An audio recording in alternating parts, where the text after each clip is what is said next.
Hello students, welcome to PhD jobs and admission. This is Gauri. तो आज के इस वीडियो में हम आज एक्सपेरिमेंटल रिसर्च पर बहुत ही इम्पॉर्टेंट टॉप 10 एमसीक्यूज देखने वाले हैं और उसी के साथ हम स्मार्ट ट्रिक्स भी देखेंगे व्हाइल सॉल्विंग द एमसीक्यूज। और मैं आपको थियरी भी समझाऊंगी। तो इसकी वजह से आपके सारे कॉन्सेप्ट्स क्लियर हो जाएंगे। तो आप ये वीडियो अच्छी तरीके से ध्यान से देखना। और फिर भी आपको कोई भी डाउट हो आप मुझे कमेंट बॉक्स में पूछ सकते हो। Okay, and you will receive my lecture every day at 9 AM। Okay, so stay tuned. तो स्टूडेंट्स, हमें पता है कि we have to give PhD entrance exam for CCSU university.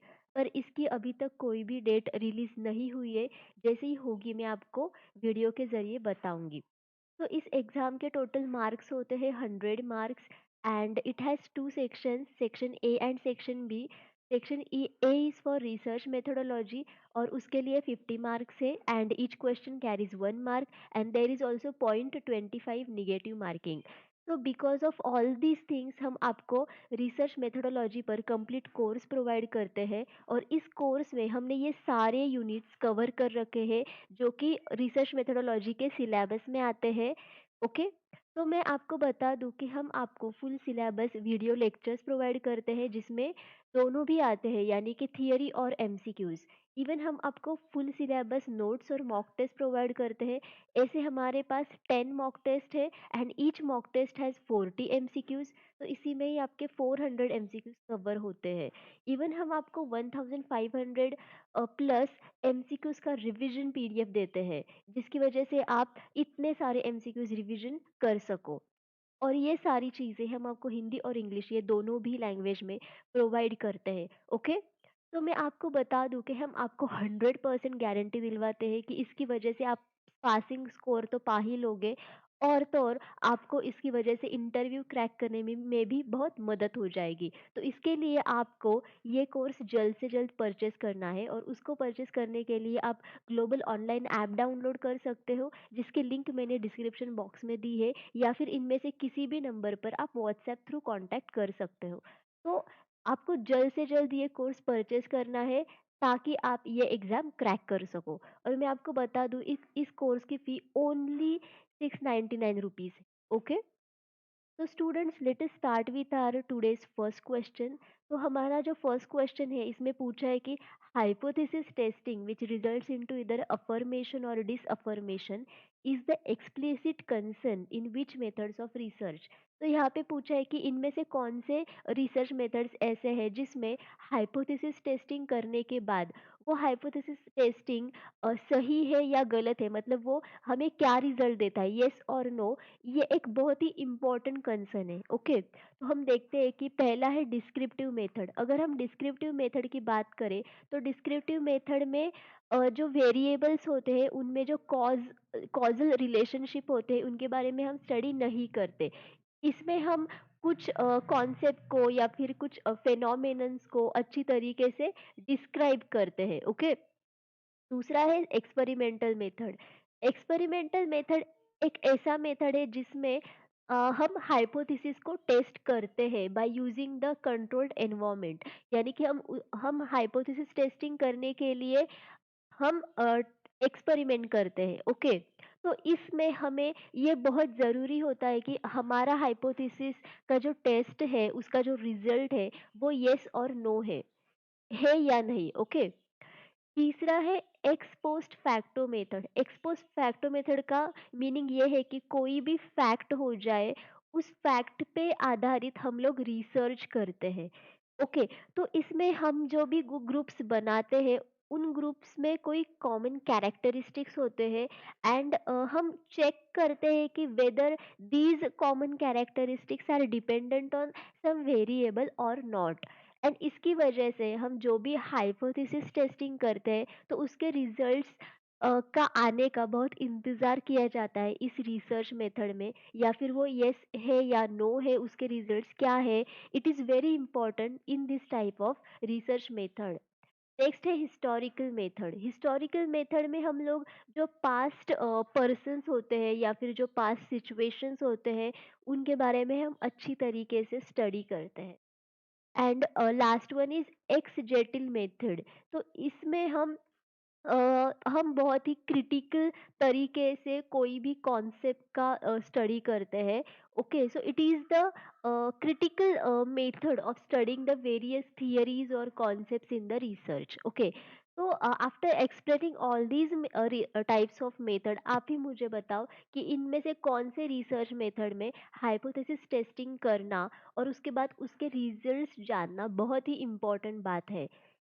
Okay, तो यानी कि यस, एक्सपेरिमेंटल मेथड में जैसे मैंने कहा, and also in ex post facto method, इन दोनों ही मेथड में हाइपोथेसिस टेस्टिंग का रिजल्ट्स यस और नो आना ये बहुत ही ज़रूरी है। तो देखते हैं हमारे options, A and B, B and C, C and D, D and E. तो हमने देखा कि बी एंड सी, तो the correct answer is second. Okay, now students, हमारा जो सेकेंड क्वेश्चन है इसमें पूछा है कि critical difference between experimental and ex post facto research lies in terms of. तो यहाँ पे बोला है कि what is the most important difference between experimental and ex post facto research. तो मैं आपको बता दूं, एक्सपेरिमेंटल रिसर्च में हम लोग इंडिपेंडेंट वेरिएबल जो होता है उसका हम मैनिपुलेशन करते हैं। ओके, और जो डिपेंडेंट वेरिएबल होता है उसको हम मेजर करते हैं, और एंड जो एक्स्ट्राजिनस वेरिएबल्स होते हैं उनको हम कंट्रोल करते हैं। इंडिपेंडेंट वेरिएबल यानी कि इस ये वेरिएबल स्टेबल होता है और इस पर कोई असर नहीं पड़ता अदर वेरिएबल्स का। और जो डिपेंडेंट वेरिएबल होता है, this variable depends on other factors, okay, that are measured under the study. और जो एक्स्ट्रानियस वेरिएबल्स होते हैं वो ऐसे वेरिएबल्स होते हैं जो चेंज हो जाते हैं, and these variables are other than dependent and independent variables. Okay, तो जैसे हमने देखा कि हाइपोथेसिस मतलब हाइपोथेसिस हमारा करेक्ट है या इनकरेक्ट है, ये जानना इस एक्सपेरिमेंटल रिसर्च का बहुत ही इम्पोर्टेंट पार्ट है। अगर हम एक्स पोस्ट फैक्टो रिसर्च देख ले, तो एक्स पोस्ट फैक्टो रिसर्च हम तब करते हैं जब कोई भी फैक्ट आते हैं। Okay, after releasing any fact हम ये रिसर्च करते हैं। और इस रिसर्च में इंडिपेंडेंट वेरिएबल का मैनिपुलेशन करना इम्पॉसिबल है। ओके, बिकॉज यहाँ पे जो भी फैक्ट्स है उन फैक्ट्स को एक्सेप्ट करके हमें रिसर्च करना पड़ता है। सो this is the main important difference between experimental and ex post facto research. तो ऑप्शंस देखते हैं, सिलेक्शन ऑफ सैंपल। तो हमने देखा कि this is not the difference between these two terms, तो ये तो हमारा इनकरेक्ट ऑप्शन हुआ। Causal collection connection between two variables, ये तो हम दोनों भी रिसर्च में करते हैं, तो ये भी इनकरेक्ट हुआ। यूज ऑफ रिसर्च टूल्स तो हम एवरी रिसर्च में यूज करते हैं, तो ये भी इनकरेक्ट हुआ। फोर्थ है control and manipulation of independent variable. Yes, this is the correct answer, because हम कंट्रोल और मैनिपुलेशन इन इंडिपेंडेंट वेरिएबल का एक्सपेरिमेंटल रिसर्च में करते हैं, not in ex post facto research. So the correct answer is four. Now students, हमारा जो third question है इसमें पूछा है कि the group that does not receive the experimental treatment condition is dash. तो यहाँ पे बोला है कि ऐसा कौन सा ग्रुप है जो एक्सपेरिमेंटल ट्रीटमेंट कंडीशन रिसीव नहीं करता। तो ऑप्शंस देखते हैं, पहला है एक्सपेरिमेंटल ग्रुप। तो एज द नेम सजेस्ट, ये ग्रुप जो है इसके पर्सन्स एक्सपेरिमेंटल ट्रीटमेंट कंडीशन को रिसीव करते हैं। दूसरा है कंट्रोल ग्रुप। तो कंट्रोल ग्रुप में जो इंडिविजुअल्स होते हैं वो एक्सपेरिमेंटल ट्रीटमेंट कंडीशन को रिसीव नहीं करते। तीसरा है ट्रीटमेंट ग्रुप।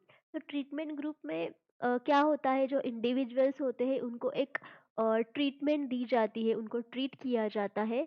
चौथा है इंडिपेंडेंट ग्रुप। सो इंडिपेंडेंट ग्रुप के जो इंडिविजुअल्स होते हैं वो किसी भी चीज़ पर इंडिपेंडेंट होते हैं। तो मैं आपको बता दूं, एक्सपेरिमेंटल रिसर्च में दोनों टाइप के ग्रुप्स आते हैं। पहला आता है एक्सपेरिमेंटल ग्रुप और दूसरा आता है कंट्रोल ग्रुप। और जैसे कि मैंने बोला, एक्सपेरिमेंटल ग्रुप में जो आते हैं लोग वो एक्सपेरिमेंटल ट्रीटमेंट को रिसीव करते हैं, और कंट्रोल ग्रुप में जो लोग आते हैं वो एक्सपेरिमेंटल ट्रीटमेंट को रिसीव नहीं करते। यानी कि the correct answer to our question is answer 2। Okay. Now students, हमारा जो नेक्स्ट क्वेश्चन है इसमें बोला है कि which of the following could be use for randomly assigning participants to groups in an experimental study. तो यहाँ पे बोला है कि हमारे जो ग्रुप्स होते हैं एक्सपेरिमेंटल स्टडी में, और जिन पार्टिसिपेंट्स को हम रैंडमली असाइन करते हैं तो उनके लिए हम क्या यूज़ करते हैं अगर हमें उन्हें रैंडमली असाइन करना है। तो हम ऑप्शंस देखते हैं। Split half, example first half versus second half of a school directory. तो इसका और इसका कोई लॉजिक नहीं है। मतलब अगर हम किसी भी पार्टिसिपेंट को स्प्लिट हाफ करेंगे तो इसका मतलब ये नहीं कि हम उनको रैंडमली असाइन कर रहे हैं। तो this is the incorrect answer. दूसरा है इवन वर्सेस ऑड नंबर्स। ये भी it is not the good criteria to assign the participants as they are random. तो ये भी इनकरेक्ट हुआ। तीसरा है use a list of random numbers और a computer randomized program. Yes, so this is the correct answer to this question. अगर हमें किसी भी पार्टिसिपेंट को रैंडमली असाइन करना है तो इसके लिए हमें रैंडम नंबर्स को ही चूज़ करना होगा, उनका ही लिस्ट बनाना होगा, या फिर हम कंप्यूटर का यूज़ करके कोई रैंडमाइजेशन प्रोग्राम बना सकते हैं और उसके ऊपर हम लोगों को रैंडमली असाइन भी कर सकते हैं विद इन अ ग्रुप। चौथा है let the researcher decide which group will be the best. तो इसकी वजह से हम ये नहीं कह सकते कि which is the group is randomized, which is control group, which is experimental group. तो ये भी इनकरेक्ट आंसर हुआ। तो the correct answer is 3। Now students, हमारा जो नेक्स्ट क्वेश्चन है इसमें बोला है कि in an experimental research study the primary goal is to isolate and identify the effect produced by. तो यहाँ पे बोला है कि जब भी हम एक्सपेरिमेंटल रिसर्च करते हैं तो हमारा प्राइमरी गोल ये होता है कि हम आइसोलेट करें और आइडेंटिफाई करें the effect produced by what. Okay. तो जब भी हम एक्सपेरिमेंटल रिसर्च करते हैं तो हमारा प्राइमरी गोल यही होता है कि हम इंडिपेंडेंट वेरिएबल को मैनिपुलेट करें। ओके। जो हमारा इंडिपेंडेंट वेरिएबल होता है उसको हम आइसोलेट करें, उसको हम आइडेंटिफाई करें और उसका क्या इफेक्ट होता है उसको भी देखें। ओके, तो हम अब हम ऑप्शंस देखते हैं। हमारा पहला ऑप्शन है डिपेंडेंट वेरिएबल। तो या ये तो इनकरेक्ट आंसर हुआ। दूसरा है एक्स्ट्रानियस वेरिएबल, ये भी इनकरेक्ट हुआ। तीसरा है independent variable. Yes, this is the correct answer. Because हमने देखा कि एक्सपेरिमेंटल रिसर्च में जो प्राइमरी गोल होता है वो होता है कि हम इंडिपेंडेंट वेरिएबल को आइसोलेट करें और उसको आइडेंटिफाई करके उसका इफेक्ट देख ले कि क्या होता है। फोर्थ है कंफाउंडिंग वेरिएबल, ये भी इनकरेक्ट आंसर हुआ। तो the correct answer is 3। Okay. Now students, हमारा जो सिक्स्थ क्वेश्चन है इसमें बोला है कि this type of design is one where all participants participate in all experimental treatment conditions. तो यहाँ पे पूछा है कि जो एक्सपेरिमेंटल रिसर्च होता है और जिनमें हम रिसर्च डिज़ाइन का इस्तेमाल करते हैं तो उसमें किस डिज़ाइन में सभी पार्टिसिपेंट्स सभी एक्सपेरिमेंटल ट्रीटमेंट कंडीशन में पार्टिसिपेट होते हैं।